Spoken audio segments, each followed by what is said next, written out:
Welcome to the Bookers Alliance podcast, where we hold the pencil and the pencil is power. Coming at you right now is your host, Marky Mark, along with the man, the myth, the legend, Frank Donaldson. Join us as we discuss the ever-changing landscape of professional wrestling. So hang on tight, you jabronis, and enjoy the ride.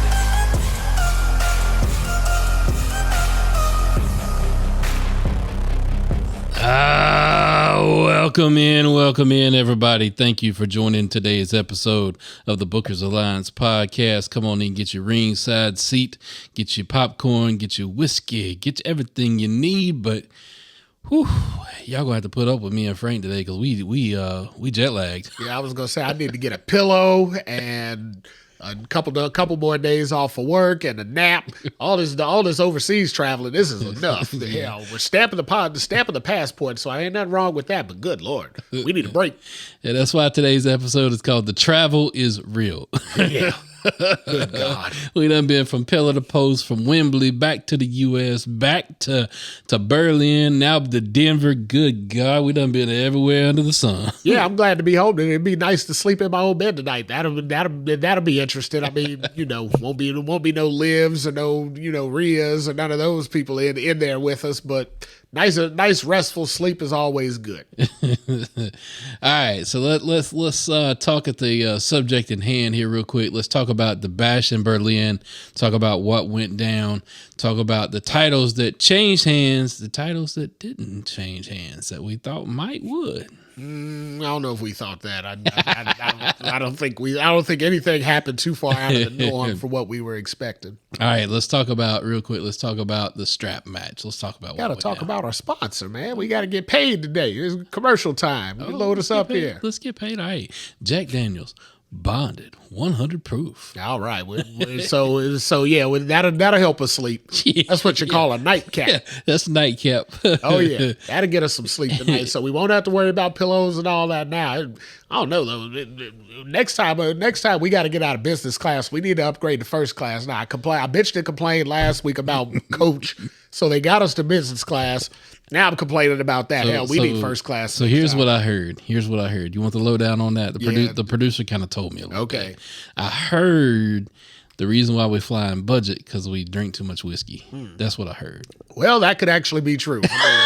There could be something to that. So I read earlier today, it looks like WWE's head of travel got released. So after 30 plus years with the company, so it looks like, she's available. So we should probably make a phone call or two to see if she can upgrade our travel. Yeah, she's got to have the connection. So absolutely. But we need travel with whiskey included. Like they don't have to tell us what bottle it is. They ain't sponsoring us on the plane, so we can drink whatever. But yeah, we need some nightcaps. So this will hold us down for today. So Jack Daniels, we salute you, sir. All right, salute.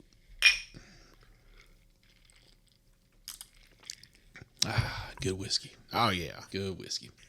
All right, so let's get into this. Let's talk about the strap match. That's between Liv and Rhea, right? You would think. Yeah, I mean, because especially when you refer to one of them with Dom, I mean, all the pieces are there, but they just haven't capitalized on it. So notice I paused after I said strap match. And notice I'm starting off with one of the biggest blunders of the Bash in Berlin show. Having it in Berlin, so it was at 1 o'clock in the afternoon instead of a traditional 6 p.m. pre-show and 8 p.m. kickoff. And well, I'm excited to talk about it. One of my favorite matches of the year was here's why to me it was the Yappapaw strap. Here's match, why to me it was Hogan the biggest blunder of the whole event. All right, tell me why. How the freak, Triple H, are you going to treat colorblind people the way you do? He said he could. He said he's catering to the majority, not the minority. Here. Dude, I couldn't tell which light came over for who hit what turnbuckle. Oh, you mean the turn? Oh, you mean the red and the green turnbuckle? Correct. I thought you were talking about because you do a podcast with a black guy. I thought you were just saying you're colorblind. Okay, God, all right, well. No. My bad. So yeah, the red and the green lights. Oh, okay. No, your boy Marky Mark is colorblind. I know, because you're friends with me. I mean, not everybody can be friends with me, because not everybody's so accepting. I just thought that was always why. I legit could not tell which one of them freakers was hitting the turnbuckle. Yeah, that was fun having to tell you it's red now. It's blue. Especially I think the one where Drew had his momentum stopped and the red light went off, and you were like, why didn't they turn the light off? And I'm like, holy hell. I was like, so not only can you not see colors, but you can't see on and off. I was like, this is going to be a long match. I feel it coming. So yeah, I struggled. I suffered through that for you guys. But honestly, the biggest thing was our conversation about the philosophy of a strap match. Yappapaw strap match. Hulk Hogan will tell you it's the Yappapaw strap. So for those out there listening, Frank tried his best to get me to understand the psychology of how you had to touch all four turnbuckles in sequence to win the match. With momentum. But at the same time, you got guys that were loitering in a turnbuckle and didn't touch it before trying to go all the way across diagonally to the other turnbuckle to touch that as turnbuckle number strategy, one. Sir. It's strategy. No. Yeah, you saw what happened with? So remember the spot where McIntyre was carrying Punk on his back, and remember McIntyre would hit a turnbuckle, and then Punk would hit a turnbuckle. So if you're leaning into a turnbuckle and you get ready to tap it as you whip over, what's going to stop the guy before he gets whipped? Irish whipped, of course, not German whipped, but Irish whipped. What's going to stop him from reaching back and hitting the turnbuckle on the way over? And that kills your momentum. I tell you what would have stopped it. Throw him out of the ring. I tell you what would have stopped it. What's that? For all of the people out there that know of a certain strap match between Bryan Danielson and Ricky Starks. Who? See, you wouldn't know. Oh. You wouldn't know it. Jesus. You wouldn't know it because that strap match didn't involve one damn turnbuckle. So they just went out there and just beat each other to death with the strap. Well, there's no logic behind that. That makes perfect sense for an AEW match. Zero logic, no booking. But I expect better out of Bryan Danielson, or Bryanson as we called him last week. Yeah, as we have lovingly named him now, Bryanson. I expect better out of him. He knows the strategy behind a Yappapaw strap match is to touch the turnbuckles, and until you get four, you're not the winner. And I don't know how many of y'all out there been to Yappapaw, but that's on my bucket list now. I got to go to Yappapaw. When you go, you make sure to buy a strap there. Yeah, I will. There you go. Apparently, they're famous for that. Hulk Hogan knew about it. He taught me about it. I was a young boy when Hulk Hogan said, I'm going to beat that big, nasty giant with the Yappapaw strap. And everybody looked at him and said, with the what? He's a Yappapaw strap match. And I never forgot it. I don't even know what Yappapaw is. I figure it's in the Yucatan somewhere. Yeah, somewhere. All right, but we all knew kind of how this match was going to go. We all thought CM Punk was going to come out on top, but I didn't see him delivering, was it 4 or 5 go to sleeps to Drew? That was kind of a little in the middle of his turnbuckles. Yeah. I mean, it was like touch a turnbuckle, go to sleep. Touch a turnbuckle, go to sleep. Say, Lord, that's a lot of though. I mean, he put the beating down on him, and he got his bracelet back. He got his famed bracelet back. What a win for CM Punk. I mean, he's probably still reveling in that today, right? Nope. No, absolutely not. No, Drew made him eat that bracelet. He made him eat that whole bracelet, which is great because I hated the fact that feud got boiled down to a bracelet. With where it started, the blood feud, so much hatred. 15 years ago, you treated me like this and blah, blah, blah. Now we're fighting over a kid's bracelet. He looked like Ted DiBiase out there making that man. There you go. He stuck it just like he did Rob Van Dam. Yep. Stuck it right in his mouth. But, that of course, we're referencing what happened on Monday Night Raw, where Drew, Punk tried to go out there and move on, and Drew said, "No, you move on when I let you." There you go. So Drew, what a beat down he put on him. Too. He put a beat down. Now, I was afraid they were in Chicago when I saw it. I'm like, because that's a Chicago beat down there. Yeah. When you take that kind of ass whooping, that's Chicago. Pretty hard. Yeah. So where is this going? Well, we know it's going to Bad Blood. Obviously, this ain't over. We're going for the match at Bad Blood. Those two men have bad blood between them, so it's appropriate. I called from the beginning. I called for a Hell in a Cell match. CM Punk abhorribly denied my Hell in a Cell in the post match conference that he had. And he's like, no, we're not doing a Hell in a Cell. I was like, at my age, I don't need to do a Hell in a Cell. Yeah. So what is Bad Blood known for? Yeah, somebody's going for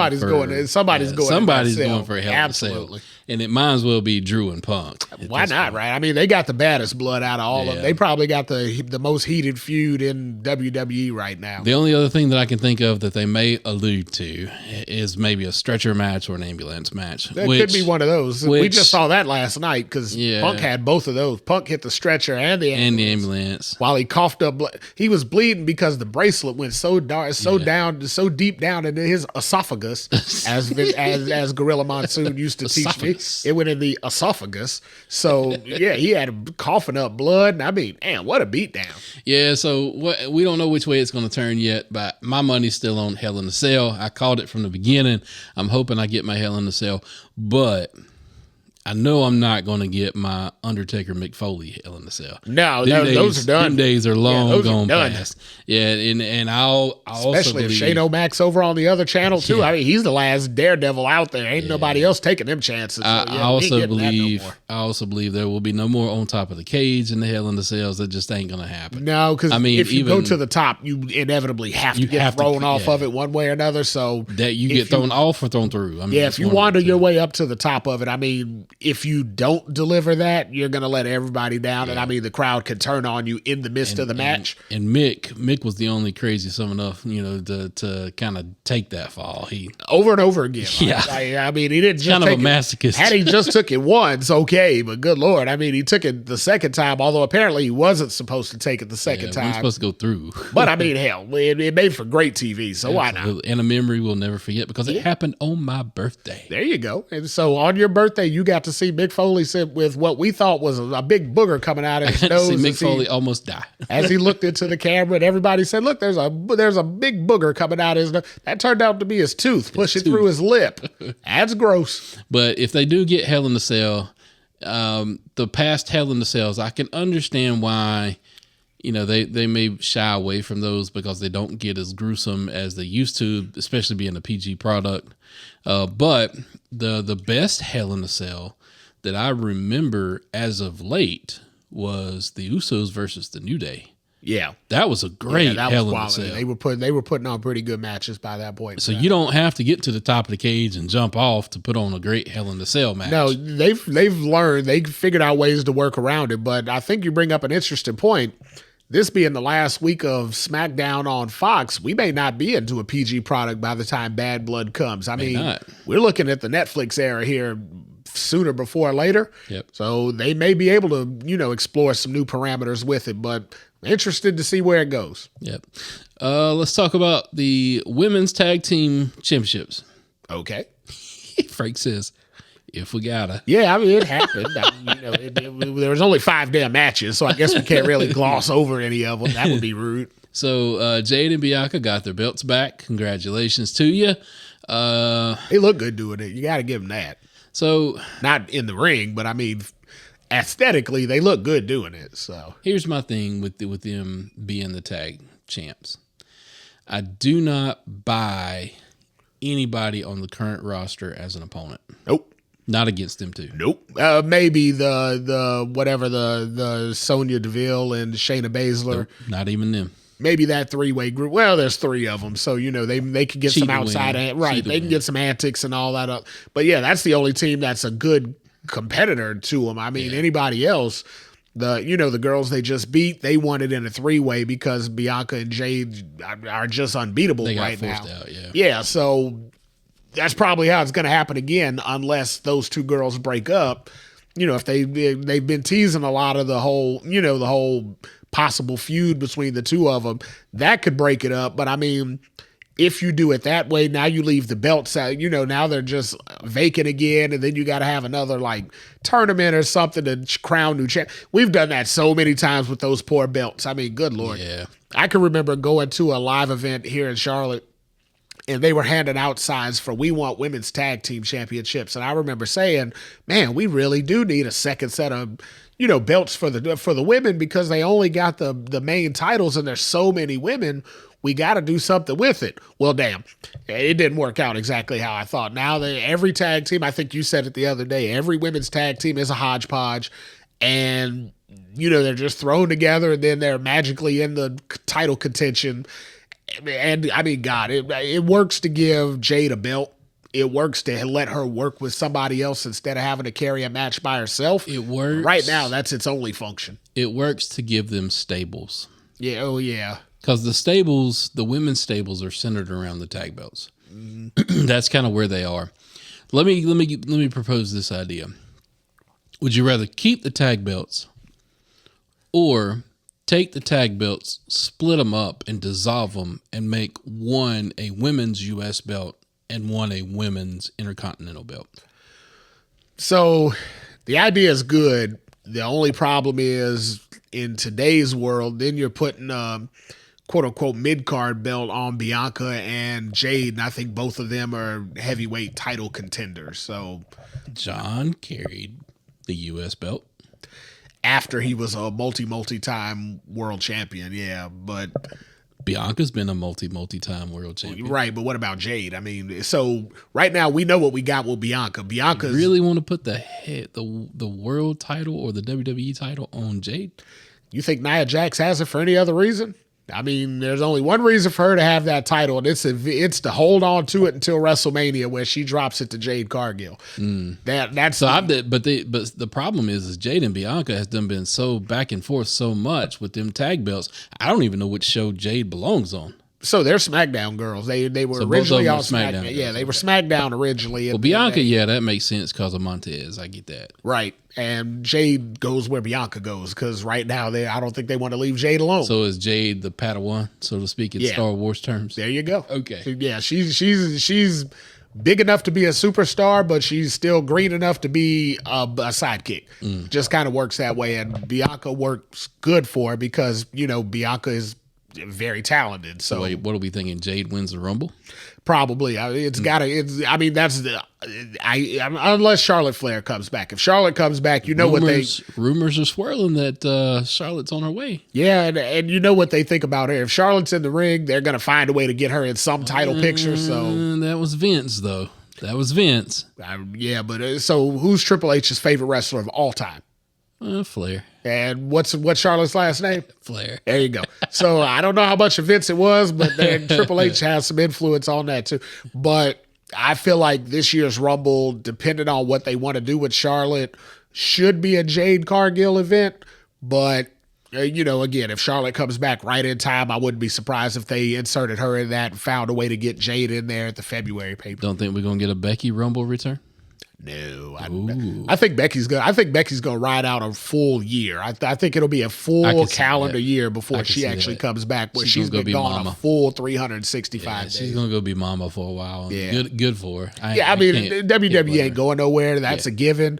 And they're gonna offer her money whenever she's ready to come back. She knows it. Her stock isn't going down while she's being out. She's being out for the right reasons. She's doing the family thing, and WWE is still a family company, so they'll be there for each other when the time comes back.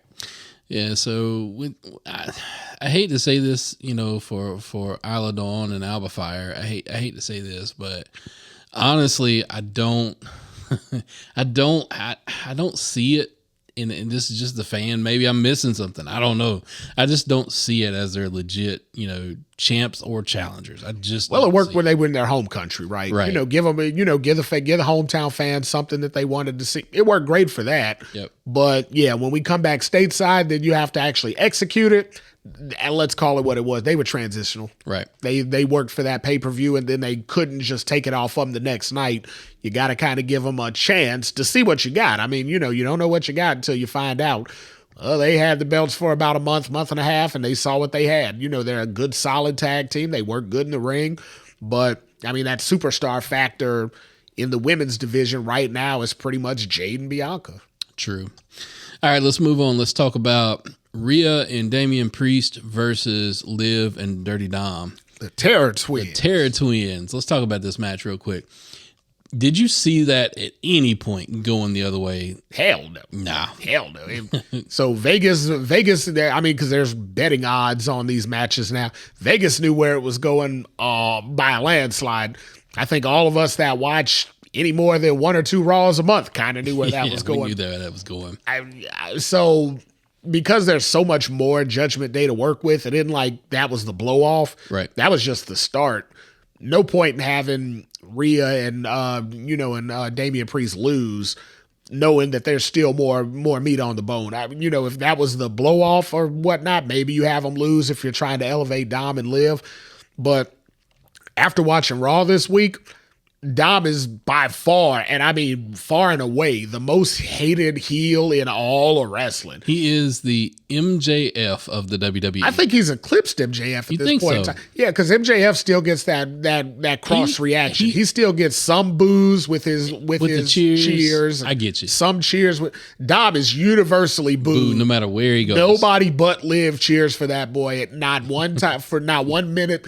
I don't give a damn. As soon as he comes out, when the music hits, they start off with a low boo. Yep. The minute that man opens his mouth, damn it, they drown everything out that he's gonna say, to the point where the people in the ring actually have to ask them to stop doing it so they can hear what he says in the promo to reply. Yep.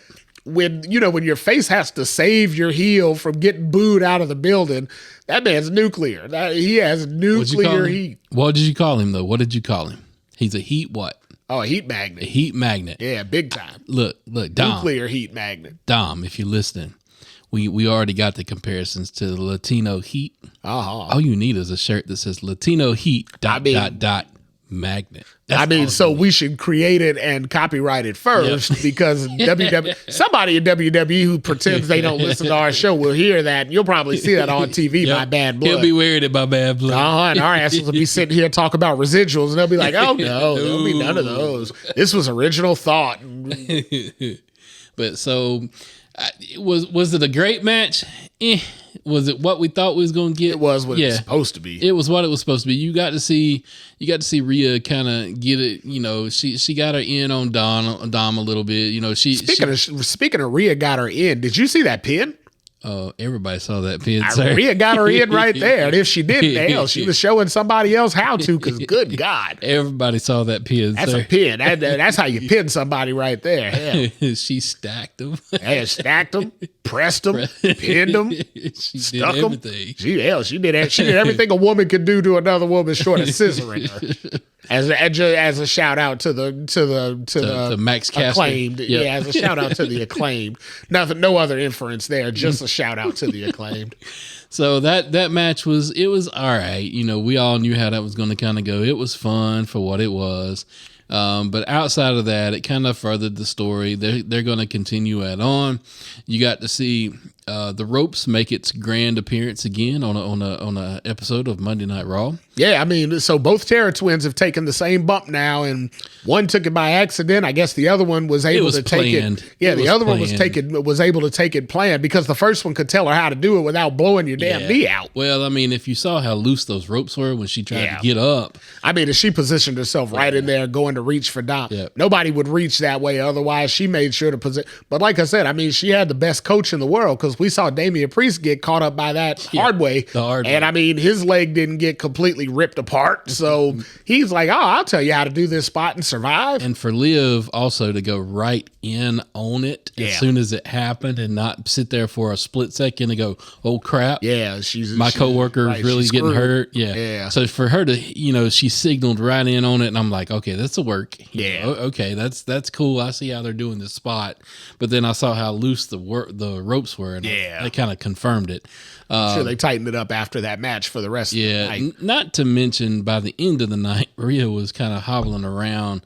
She'd already used the crutch to try to attack Liv, so you could really tell. Did you see the kiss at the end of the segment, though, when Liv gave it a little kiss on the cheek? That was cute. Yeah, that was cute. There's going to be some payback for that one. Oh, yeah, big time. I mean, that feud ain't going nowhere no time soon. Rhea's already said, as long as she's got the title, I'm always coming for her. So there won't be a blow off on that for quite a while. But all right, let's switch it up. Talk about the WWE Championship match between Cody Rhodes and Kevin Owens. All right, friends versus friends. Now that match was very intriguing. Yeah, because that match, standard wrestling match. Yeah, all was well and good. You saw KO kind of. He wanted to lean into that killer KO tendency, but it was his friend, so he didn't really want to lean into it. And then all of a sudden, Cody goes to go climb that turnbuckle, and that and he showed that just flash of weakness. Yep. And then KO saw it, refused to do anything about it, got outside. Cody screamed at him, "I'm okay to go." Yeah. And then KO was teasing, kind of calling the match, like, maybe we need to just call it. Let's go. And I mean, Cody antagonized him. What's the other? He poked the bear. He poked the bear just enough to get his knee kicked out. Yep. So with them two going at each other, we knew it was going to be great. We didn't know whether one of them was going to turn heel. We didn't know how all that was going to shake out, but at the end of the day, neither one of them turned heel. So your prediction from last week, I mean, that got a lot of steam. I noticed a lot of people were on the thought process of Cody, possibly being the one to turn. Everybody's still waiting for that Homelander. They're just waiting it out. They're like, man, we just need him to go bad one time. And you know what though? I think that is really, really cool.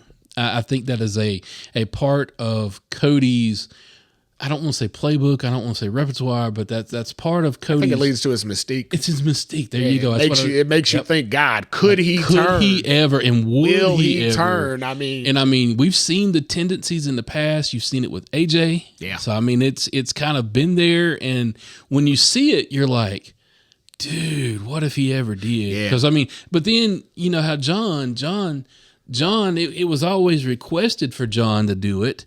John refused. John never would, you know. John, I think this works on a different dynamic because Cena, everybody wanted him to turn, but inside you knew he wouldn't. You just knew he wouldn't. But Cody, you want him to, but inside you don't know. That's where the different dynamic comes in because and Cody said this on the interview. He said, everybody wants me to turn, but they don't understand. If I turn, I have to go full. Scorched earth is what he was like, I have to go full. So, I mean, Homelander, he has to go from being the national hero to the biggest villain. There's no in between of that. And if he does that, though, you got to think about how Hulk did it. When Hulk went all in on the NWO angle, Hulk spent how many years as Hollywood Hulk Hogan? Yeah. A long time. He rode out his entire WCW career after that, so he rode out until 2000 when he didn't appear. So he went 4 years on Hollywood and even came back to WWE under Hollywood. And so, you could pretty much say 5 years of his career, the latter part of his career, was as a bad guy. So, and I think that's what Cody's alluding to. Is like, guys, if I turn, you realize how long I'm going to be Homelander Cody. Yeah, well, Cody's not a big show. He's not going to flip-flop and flip. No. If he's going to do it, he's going to do just like he did with this Nightmare gimmick. He's going to fully commit 100%. And I mean, it'll be a long time before you see good guy Cody passing out belts and kissing babies and shaking hands. You ain't going to see that for quite a while. If he turns. So what you think you want right now may turn out to be what you don't want because WWE doesn't necessarily have enough baby faces to feed a heel Cody. So I think for me, the intriguing part that I want as a Cody fan is I want the unknown, and I want that unknown to stay. I don't want to see Cody turn heel. I want the tease to continue if he will ever turn heel. Yeah, absolutely. That's what I want to stay. And the build up to what actually would cause it. I mean, a KO match really isn't the platform to do that with, right? He's split matches with Roman Reigns, for God's sake. If you're going to do it, you're going to do it against the biggest dog in the yard. And I mean, that's going to be Roman. And it would be almost like what Stone Cold did back in WrestleMania 17, where he was the biggest heel or the biggest baby face of all time. And then he couldn't get over the hump. He realized he was slipping and The Rock had surpassed him and there was no way he could beat him. So he just had to turn heel and had to join up with Mr. McMahon so he could get over the hump and win that match. I mean, it was almost like he resorted to it. It was his last resort. So if there was ever going to be a point where Cody does turn that way, it would be where the one person in the world who, now granted, there's a couple other people, but for storyline purposes, the one person in the world that could turn him that way would be Triple H, maybe betraying him or turning his back on him or something to that effect. Yep. But even still, though, it's got to be against like a Roman Reigns type character. It's got to be top tier, maybe like The Rock or something. God, what if it happened with The Rock? I mean, that would be almost like living in a parallel world where you're like, man, we saw this in 17. Now we see it again in WrestleMania, I don't know, 43 at that point or whatever it might be. Right. But yeah, it's got to be, and not to downplay KO, obviously, Right. he's guy had a great career, but he's not the guy that Cody does this monumental turn on. It's just not a KO type situation. That, like I said, that's probably reserved for a Samoan of whatever name you want to fill in. So this was a great match. Kind of it furthered the intrigue as far as friend versus friend. But we kind of knew, all right, KO is probably not going to win this thing. Yeah. Let me ask you something. I know we're getting ready to get into the next match, but before we go, let me just ask you something. Yep. So when Cody won, and we got into this a little bit a couple weeks ago, when Cody won, he finished the story, all that other. Let me ask you, had he not won, had Roman won again and went up 2-0 on Cody, where do you think Roman would be doing more with the title right now? Like, do you think the title would feel like a stronger storyline in WWE if it was still around Roman with the crop of contenders he would have right now? No. Me neither, and that's the thing, right? I feel like the wrestlers that they have, the opponents that they have out there are the opponents that they have, and I don't know where anything would elevate it. I think it's because to make it better than what it was. I think it's because insert champion here. Whoever's wearing the belt. Exactly. You're going through, and whether or not the stories that they're telling are intriguing or not, but you're going through a holding pattern. Yeah. You are holding until The Rock comes back. That's what you're doing. That's exactly what I was getting ready to whether get it's to for Cody or whether it's for Roman, you're holding until he comes back. What I'm getting to. I feel like, so as much as we love The Rock's return and as great, compelling of stories as it told, and as great of the material that it gave us was, we're still on the sobering up of that. I mean, that. And that was the question that I wanted to ask in part with it is, was The Rock coming back at 40, was that a good thing? Or did that possibly spoil us, for the fact that now that's kind of all we're hanging on the edge of our seats for? So I'm the guy that's always the optimistic. I'm always going to see the silver lining. So I'm always going to tell you, yes, it was a good thing. And here's why I'm going to base my argument, whether it be baseless or not. Here's what I'm going to base it on.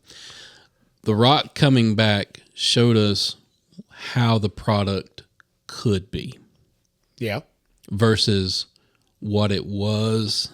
And it kind of gave us a little bit more indication of where are we transitioning to now that Vince is gone. Where are we going? What's going to happen? Everybody saw Triple H in the Booker position as far as NXT. Mm-hmm. NXT Gold, as far as what, the black and gold, what Triple H's baby was. NXT 1.0. 1.0. Thank God. Man, thank God they got rid of that 2.0. Yeah. BS. Yeah. So with Triple H, we kind of saw what we were going to get. We didn't know how far Triple H was going to go. But at the same time, with The Rock coming in, I think we got more clues about Triple H than we ever would have if The Rock didn't come back. Because Triple H, one thing that everybody has said about Triple H, even Paul Heyman has said, Triple H is a collaborator. He wants these ideas shared. He wants to take this part of your idea, this part of his idea, this part of the other guy's idea, put them all together and see how it dances out and makes magic in the ring. That's where I think The Rock coming back was a great thing. I see that. But there's always a but. Yeah. When The Rock leaves, we're left with the. It's like somebody takes all the air out of the room. Yeah. And then what are you left with? And these guys and girls, granted, fantastic job with what they are doing. Yeah. Fantastic job with what they are doing. Yeah, I don't think anybody's slacking. I think everybody's hitting on all cylinders as far as that. What we're seeing, though, in my mind, in my eye, this fan's eye, what we're seeing is the crescendo up the mountain. Yep. That's what we're seeing. Whereas Rock, Austin, Taker, Hunter, Shawn, that was the mountain top. Yeah. So we're starting to see these guys and girls on our TV right now crescendo up the mountain. We've not made it to the top yet. We've not fully exploded And I don't care how many times they come on there and say this was the biggest gate of the arena, this was the biggest sellout. Yeah. I don't care how many times you get in there and say that. It's that way. Come on, be for real.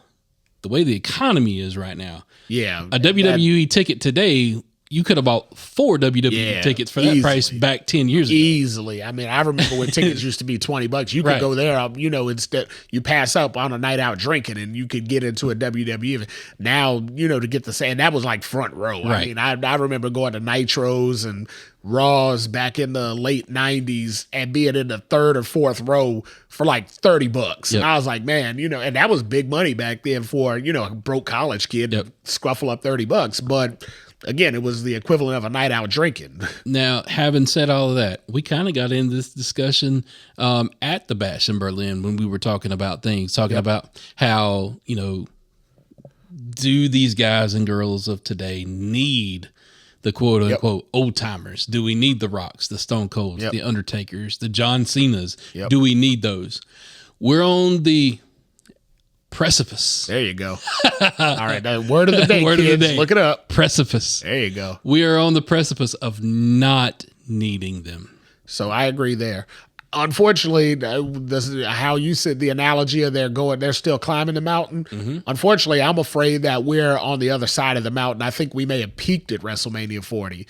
I think we've already been there. I think with the magic that The Rock and Roman and Cody and even Seth brought into 40, I feel like that was the peak.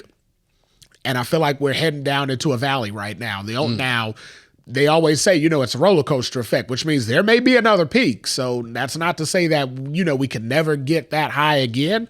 But I mean, I still feel the energy of 40. I still feel the thought of 40, and I'm not feeling it right now. So let's equate WrestleMania 40 as an earthquake. Okay. And you're still feeling the reverberations of the earthquake. Yeah. You're still feeling what happened, Aftershock. what took place, the aftershock. As Big Earthquake used to say, the after, when he would sit his ass on your chest one more time as an after. So here's what I would challenge you into your thought of what you had just described. You feel like that we did peak and we're on the other side of the mountain now. Yeah. What I would challenge you is, have they laid a stinker yet as far as the PLE?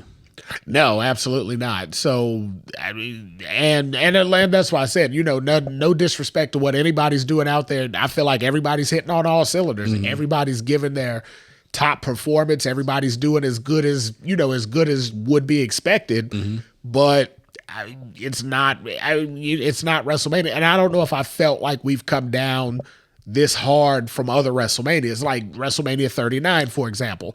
I feel like SummerSlam, we were still kind of at that high level at SummerSlam.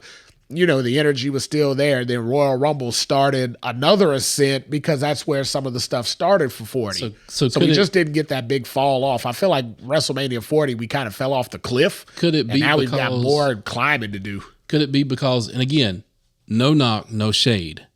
Could it be because of who your champions have been? That's my point. That's why I was Liv, asking. Nia, and that's Damian, what I was asking. Do you Gunther. think what Cody's doing with the belt right now, do you think it would have been elevated had it still been Roman? No. So, right, and I don't think so either. I feel like, especially seeing what Cody's done. Roman would have had the same cards to play. He would have, but we wouldn't have seen as much of Roman, right? We see Cody every week. We wouldn't have seen Roman as much. That, and I also think that if Roman would still have the belt, the Bloodline story would have already played out all of its twists and turns that we're getting foreshadowed, and we're still getting teased, and it's dragging. I mean, not dragging in a bad sense, but it's dragging along, stretching it out. So maybe, Roman not having the belt, maybe that point was to further the bloodline on, the story. But that's a whole other podcast. Yeah, it's a whole other podcast. And we actually got 5 minutes on that. We got another belt we got to talk about real quick though. There is another belt. There was another belt defended at this pay-per-view. We got to talk about Gunther, and we got to talk about Randy. Yeah.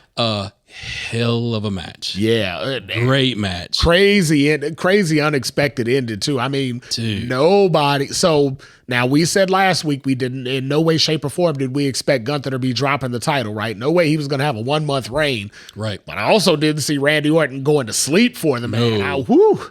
I don't know if I've ever seen Randy put out before. I've seen him pinned.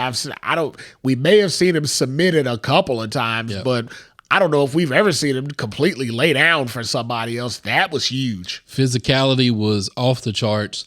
The psychology of the match was phenomenal. With Randy trying to attack Gunther's arm to take the chop away. Attack the elbow so he can't throw the chops, and then Gunther played off of that the entire rest of the match. Match. The physicality outside of the ring, they took their time, and I even made a comment to you about them taking their time and how that was kind of moving as slow as it did, but we were all still... But it wasn't right, it didn't drag. We were all still never invested. A point where you were like, oh God, I'm tired of this match, let me go take a nap. Or that never came up. I mean, it was... The lack of action actually spoke volumes. Yep. And for Gunther to get his... respect at the end from Randy, that says volumes. In his hometown. That says volumes. So Randy's career didn't start out the greatest.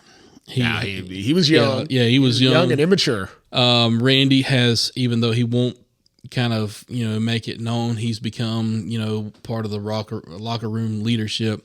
A lot of guys look up to Randy and really draw from his expertise. That's deserved. It's deserved. And then when you got a guy like that willing to shake your hand at the end of a physical match like they had, like you could tell, like Randy said, all right, you deserve that. Yeah. That's not I think you said it in the pay-per-view. He basically blessed him with that new title and made that title legit because of the pedigree Randy brought in. I mean, 14-time world champion. Yep. Yeah, you don't just fall into that 14 times. You know what I mean? That's not a thing. So the fact that he contended for a title that would have put him right at the echelon of, the top title holders of all time. The fact that he was going after that title, lost the match, and still was able to give Gunther the respect to say, damn, you beat me like a man. Yep. I'm going to give you the respect for that because you beat me like a man, not the nonsense we did at King of the Ring and all that. You actually put me down. Yep. And I'm who I am. That speaks volumes for a guy like Gunther. Where does Randy go from here? We don't know, but Randy's Teflon. You can't hurt Randy. Yeah, at this point now, Randy's and let's be honest, Randy's on the back end now, right? He's still the mountain that we were just talking about. Randy's damn sure coming down his side of the mountain. He damn sure ain't climbing no more. So Gunther, though, I did not buy 1 minute into this whole CM Punk challenging for Gunther. Hell no, I didn't buy into that. No, I didn't buy into that 1 second. But then when Gunther came out there, I was like, well, that's a good question. Who the hell is Gunther going to challenge? Damn, if Sami Zayn is not the perfect opponent. Yeah, he's the only guy to beat Gunther since he's been on the main roster. I mean, he's the only true contender that can lay claim to, hey, I put your shoulders on the mat for 3. Now I want my shot at the World Heavyweight Championship. Yep. No way in hell he's winning that match, right? No. Absolute zero. But I hate that, though, because I do want to see Sami with a world title. Yeah. Eventually. Just not against Gunther. So in about 5 years, he'll go to AEW and he'll get a world title there. But he ain't getting it, damn sure ain't getting it against Gunther. But great match. Excited for what happens between Gunther and Sami. Sami, pull out some more of those El Generico moves, please. Yeah, hell. That buckle. He better go back to Canada and start working and start putting in the work now, because he's going to have to pull something out of his magic hat to win that match. Yep. All right, everybody. But that was our review of Bash at Berlin, Monday Night Raw. Where we're heading for Bad Blood, who knows? But it's damn sure going to be interesting. Hey, what have we been saying for about 1.5 years right now? What a good time to be a wrestling fan. Absolutely. All right, everybody. Thank you for listening to today's podcast. Go out there on our social media platforms, drop us a line, tell us what you're thinking. And with that, we bid you adieu. Peace. Today's podcast was produced by SBP. You can find our podcast on all major podcast platforms. Also, connect with us on our social media accounts. Search for The Bookers Alliance on Facebook, Instagram, YouTube, and X.